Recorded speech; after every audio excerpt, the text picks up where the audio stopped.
Welcome to the 12th Horseshoe podcast presented by Proven Italian Eatery in Moonachie, New Jersey. Jack Rizzo, Elijah Weintraub here. Welcome to your Week 12 recap and happy Thanksgiving to all. Today is Tuesday. We are 2 days away from Thanksgiving. And what better way to recap some football games and preview what's ahead to look forward to on this upcoming Thanksgiving and Black Friday slate of games. First off, Jack, how are we doing today? Doing good, Eli. Just getting ready for Thanksgiving. It's my favorite holiday, so I'm super excited for that. It's gonna be, even though the weather doesn't look that great for Thanksgiving this year, Eli, it's still gonna be a great day. And Week 12 was a big one, Eli. It shook up the playoff picture a lot in both conferences, and I'm excited to break it down with you. All right, let's go ahead and break it all down. We talked about the Browns win over the Steelers on Friday. They defeated the Steelers 24-19. The bye week teams this week were the Falcons, the Bills, the Bengals, the Jaguars, the Saints, and the Jets. And the first matchup we're going to talk about today, a bad loss for the Colts, 24-6. The Lions proven to be just as dominant and could win and clinch the playoffs this very weekend if San Francisco loses. So watch out for the Lions, and they need a win. So they won the game 24-6. I had the lock of the week, so I got that right. Overall, Jack went 8-5. Eli went 9-4 on picks this week. I went 2-1 on LSU. Jack went 1-2 on LSU. So happy to say that. And Jack, go ahead and break down this game. Well, I'm sure you're happy to say it, because you're not really used to it. It's only the second time all year you've won the weekly picks. Congratulations. Congratulations. Thanks, Jack. Well, I will say, Eli, I am proud of the Colts defense for only holding this Lions offense to 24 points and only 10 points in the second half. So the Colts defense was not it was not the problem. The run defense was not great, but either way, like the defense, yeah, well, unfortunately, when you have three rookie offensive linemen starting against one of the league's best front sevens, it's not going to go very well. Quarterback too. No, not the quarterback, because I actually watched the game. No, I know. I'm saying, like, he just came back, though. Like, it's his first, like, big game. But Anthony Richardson played well enough for the Colts to win this game. Anthony Richardson over 100 pass yards in this game that was called 100%. Back by penalties. Holding penalties. The tight ends just can't catch. We have probably the worst tight end room in the league. Our receiver room is a little bit banged up right now. Like Michael Pittman's dealing with injuries. Josh Downs got injured in this game. Alec Pierce even had an injury at one point. So it's still, like, as I said before the season, Eli, that this was a year of growing for the Colts. It wasn't supposed to be a year of contention. Like 9-8 last year was weird. We had a very easy schedule, but give credit to the Lions. Eli, Aaron Glenn is doing a fantastic job as their defensive coordinator. Should be a very highly touted head coaching candidate this cycle. And the Lions, Eli, get their 10th win and probably just a couple more wins here, Eli, and they'll be locked into the playoffs for the second straight year. All right, fantastic there. We're going to move along to a bad loss for the Texans, 32-27. Again, the Texans love to have these close games, but this time it wasn't a win for them. It was a loss. Jack had the Texans for his lock of the week. That was clearly wrong. And unfortunately, we both picked the Texans. That was also clearly wrong. But one heck of a fight there by the Titans became victorious. And what is this to say about the Texans team as we are near the final marks before playoffs officially kick off? Well, there is definitely a reason to be concerned about this Houston Texans team right now. That offensive line has just been atrocious all season, and even like CJ Stroud has not played well at all. It feels like it feels like something is off there. I don't know if it's the offensive coordinator. I don't know if it's a sophomore slump for CJ Stroud, but they're just not playing well right now. And they have enough. I mean, they've had Nico Collins back for a couple weeks now.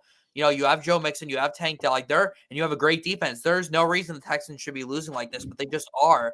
And I will give some credit to Will Levis because he had an injury earlier in the season, wasn't playing well, and he played very well on Sunday. Still has a lot of stuff to work on, but played very well against a really solid Houston defense, Eli. And this was definitely one of the bigger upsets of 2024 so far. And Eli, even though the Texans are 2 games ahead in first place, this division is not over just yet again the Colts are only 2 games behind. Maybe even Tennessee will come back a little bit and come close, Eli. But with the way the Texans are playing right now, there is definitely a reason to be concerned with them moving forward.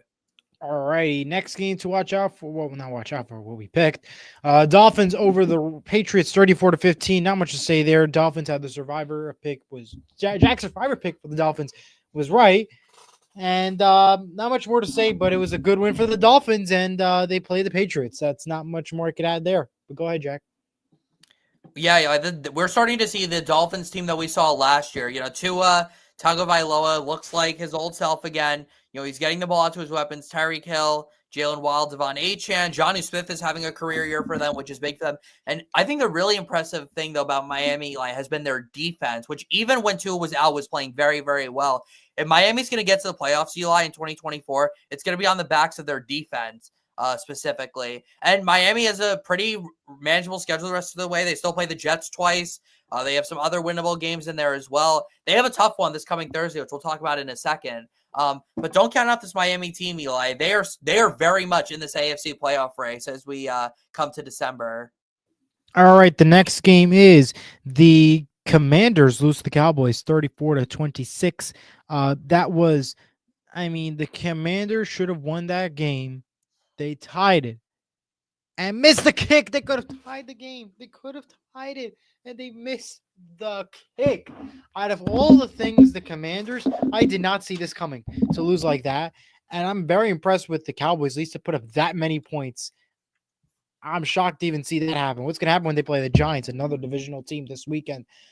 But like I said, I'm really shocked. But that was actually a great game to watch. Really. I really was shocked. And not much more I could say there. And Jack, go ahead.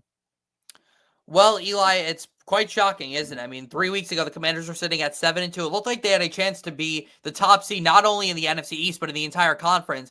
And now, Eli, 3 weeks later, 3 consecutive losses. And call me crazy, Eli, it's not a guarantee they're even going to make the playoffs at this point.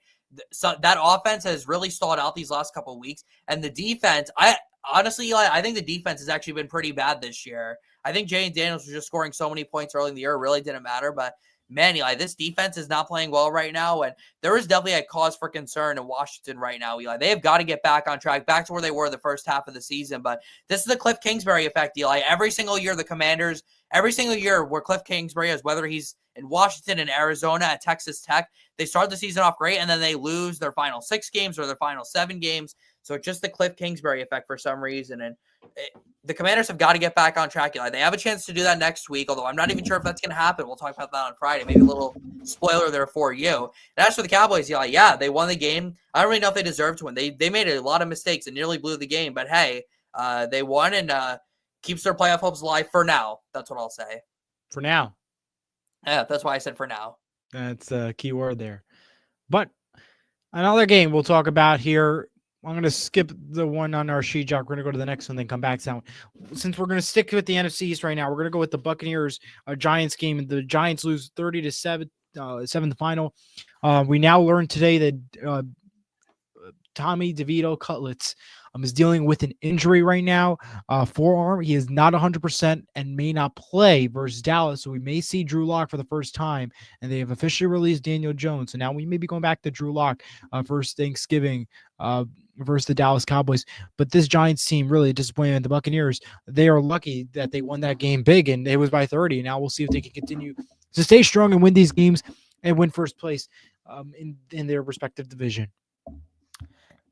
Eli, I feel very confident saying that the Bucs are going to win the NFC South. Their schedule is super easy the rest of the way. Yep. I don't like the way the Falcons have been playing. I Nope. really don't care. They're just not a very good team. They just had an easy schedule. Now, Eli, the one thing is that the Falcons did sweep the Bucs this year, so Tampa Bay's going to have to finish a game ahead of them in order to win the division. But they can do it, though, Eli. Baker Mayfield still playing like a Pro Bowl quarterback. You got Mike Evans back. The Bucs have a really good running back room with Rachaad White and Bucky Irving. They're doing a great job there. And the Tampa Bay defense, Eli, looked like the Tampa Bay defense we saw last year. So it was a great sign to see, Eli. I know it's the Giants, but still an impressive win for the Tampa Bay Buccaneers. And I'm looking forward, Eli, to see what they do the rest of this season. All right. The next game we'll talk about here is the Vikings beat the Bears in overtime 30-27. Another opportunity the Bears could have won, but they blew it. and they blew it in overtime. Very shocked about this ending and this result, but nonetheless, a huge win for the Minnesota Vikings. And wow, that's all I could say. Just wow. Well, Eli, the Bears are in a similar spot with the Commanders. 5 weeks ago, they were sitting at 4-2, and ever since that Hail Mary that they gave up against the Commanders, they have just not been the same. 5 straight losses now for the Chicago Bears, including 3 in a row at home. They've lost. It doesn't get much easier for them. They have Detroit on a short week.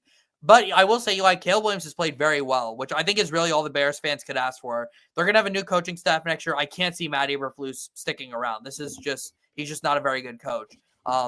But great win. Good. Even though the Vikings nearly blew it, I mean, the Bears were down by 11 with under 30 seconds left, and they forced overtime. But the Vikings are 9-2, Eli. No matter what happens, Eli, the rest of the season, the fact that the Vikings have clinched a winning season after losing their starting quarterback for the season in the preseason and doing it in the first 11 games, that is remarkable. It's crazy. You got to give a lot of credit to Kevin O'Connell, Brian Flores, and that whole Vikings coaching staff.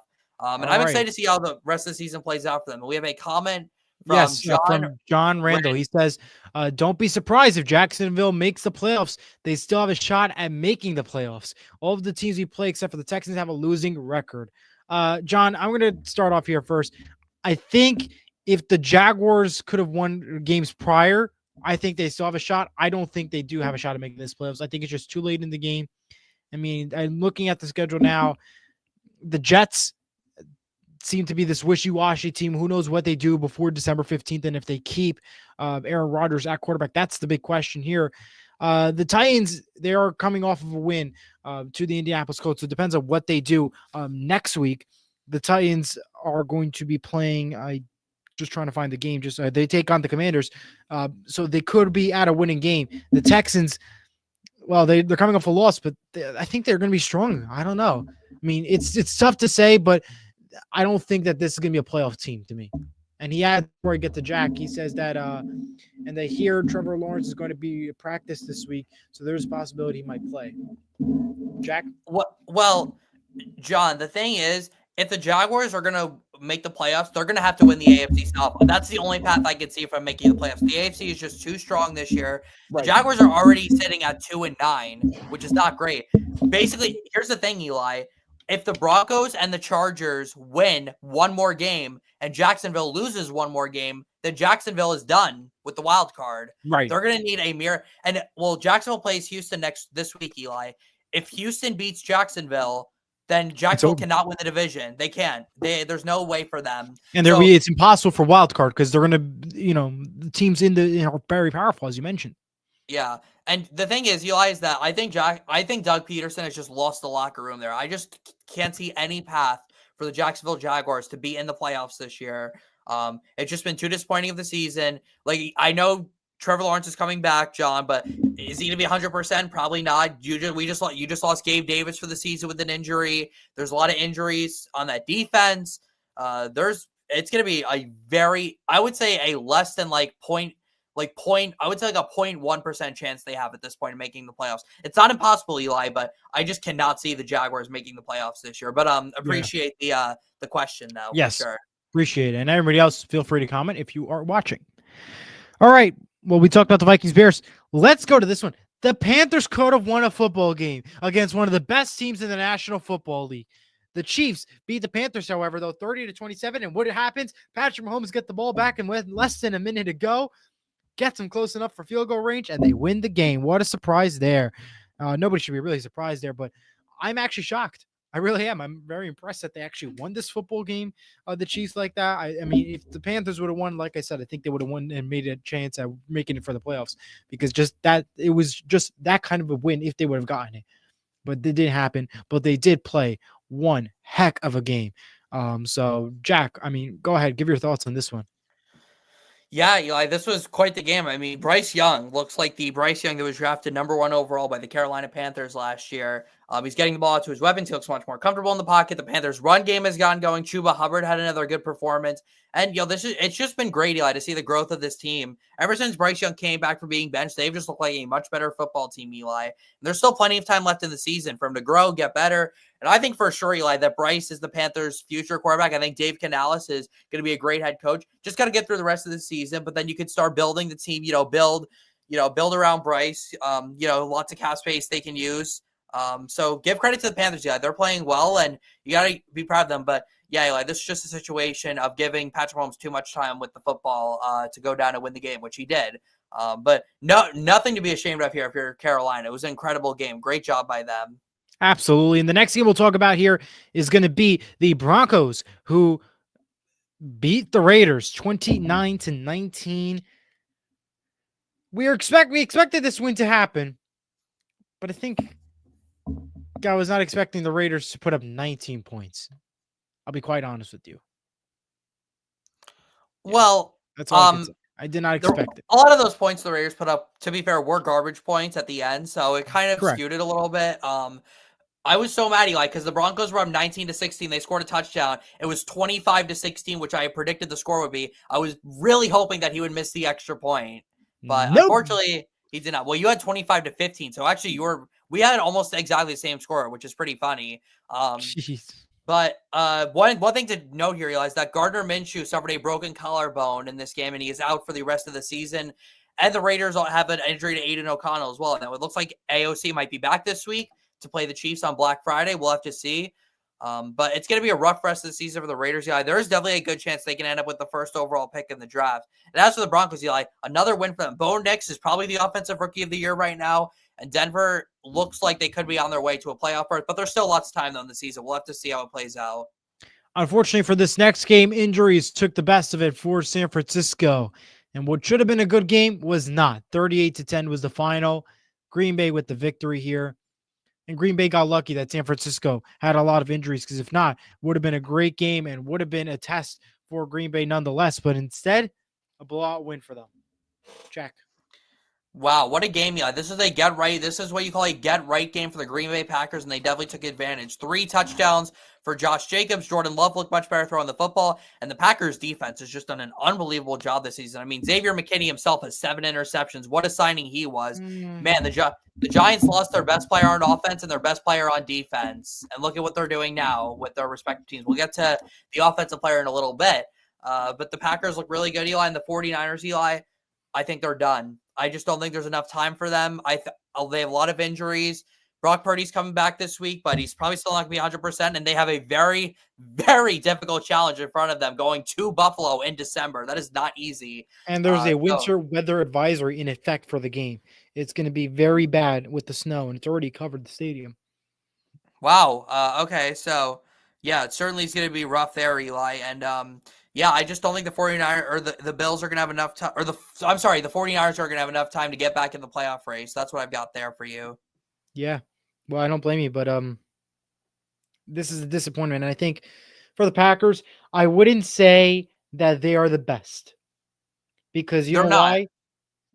The Packers, I'm not saying they're the best right now, and I'm not saying the defense is elite, because they just played San Francisco with half of their offensive guys out on injury, who've been struggling even against even the slightest and weak teams.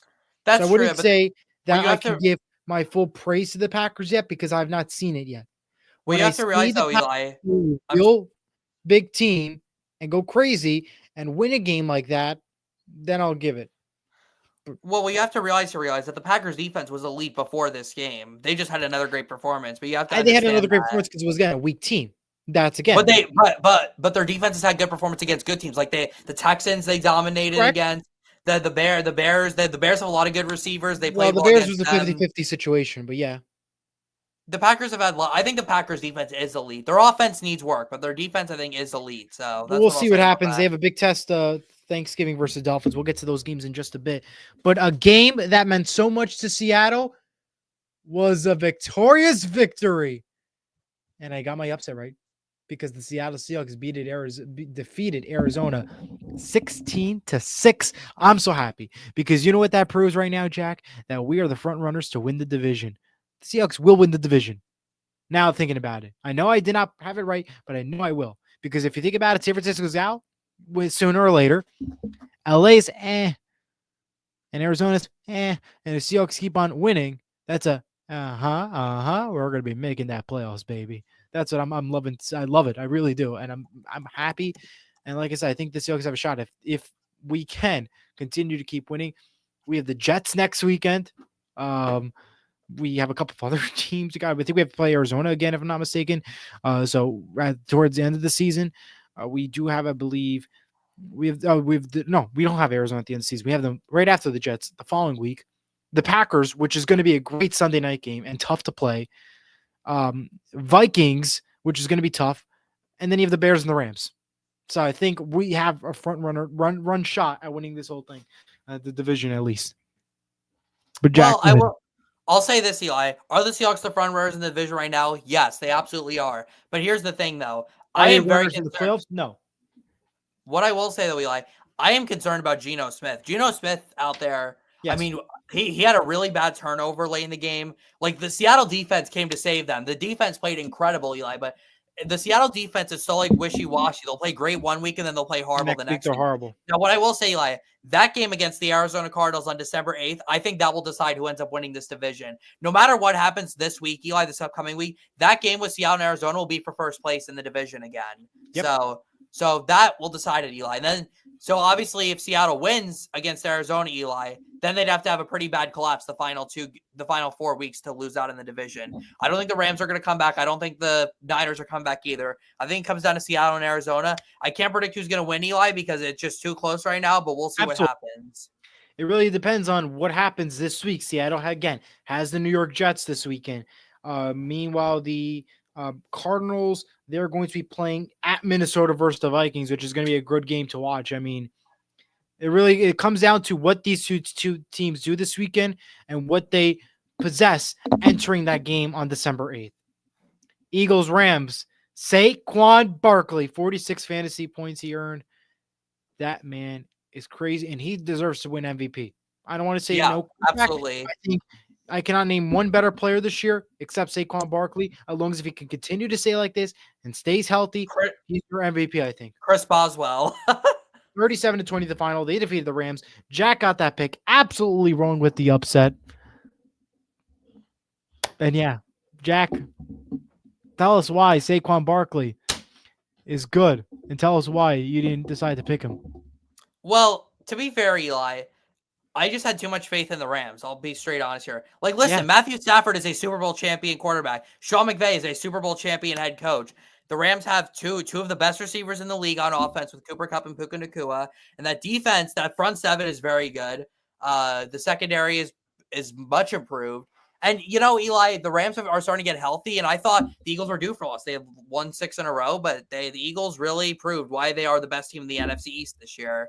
And the Rams are just too wishy-washy as Finley makes an appearance. Hey, there's Finley. But I don't think I'm going to be – you know what, though, Eli? I don't think I'll be picking the Rams the rest of the season. I'll just say that right now. So, goodbye, Rams. I'm done with you. You stink. You're frauds. But yeah, give Saquon Barkley the MVP. He's the best player in the NFL right now. There's no doubt about that. 255 yards, like, come on. That's ridiculous. The Giants seriously decide to keep Daniel Jones over him. Is Finley still there? Yes. Okay. Well, regardless, Giants did a dumb choice. And we'll see about that because the Rams take on the Saints next weekend.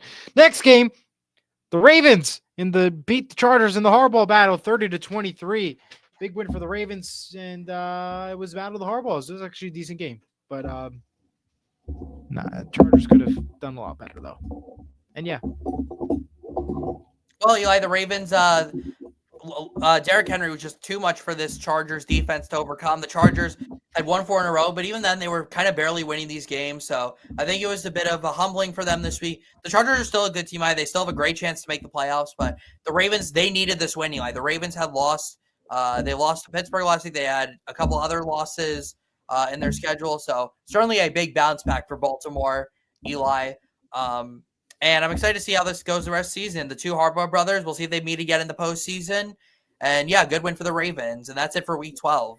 All right, let's get to our recaps of our picks now. We're going to break down, or we're going to pick for Thanksgiving and Black Friday. We'll start off with 12:30 p.m. on CBS, our Thanksgiving game, Bears-Lions. Detroit's favored by 10.5. So what that means is I am taking Detroit 24-20, but not by the spread. Yeah, Eli, this is a pretty obvious one. 9 straight wins for the Lions. They have a 170. Yep. They have a 177 point differential. That is absurd. In 11 games to have that kind of point differential, that is ridiculous. So this is an easy one for me, Eli. The Lions will win here, 32-18. Again, it's a divisional game. Divisional game. Divisional games are never a guarantee. Like, divisional games can always be very close, especially in the NFC. The two North divisions, the NFC North, the AFC North, are always very close. But they're just too much here for the Bears to overcome, Eli. I mean, Gibbs and Montgomery are the best running back duo in the league. There's a lot of injuries for the Lions, Eli, especially on that defense, but I think they'll do more than enough to get the win here on Thanksgiving. All right, the next game, Dallas. Eli, if you don't, I would say the Lions have not won a Thanksgiving game since 2016. That's the last time the Detroit Lions won on Thanksgiving. So it is definitely risky to pick them, but it's been 8 years since the Lions last won. The last time the Lions won on Thanksgiving, it was Jared Goff's rookie season. And look at Jared Goff now, a seasoned veteran. So we'll see what happens. All right. Well, that's a fair point. Appreciate that. Good note there. Let's go to the Giants. They take on the Cowboys. We don't know who the quarterback is. It may be DeVito. Might be Drew Lock. Maybe. We'll see. But Dallas is favored by 3.5. 4:30 on Fox. Let me take the Cowboys. 15-12. I don't think we're going to see much scoring in this game, but I think Dallas is going to get the victory here. Yeah, Cowboys win 23-14.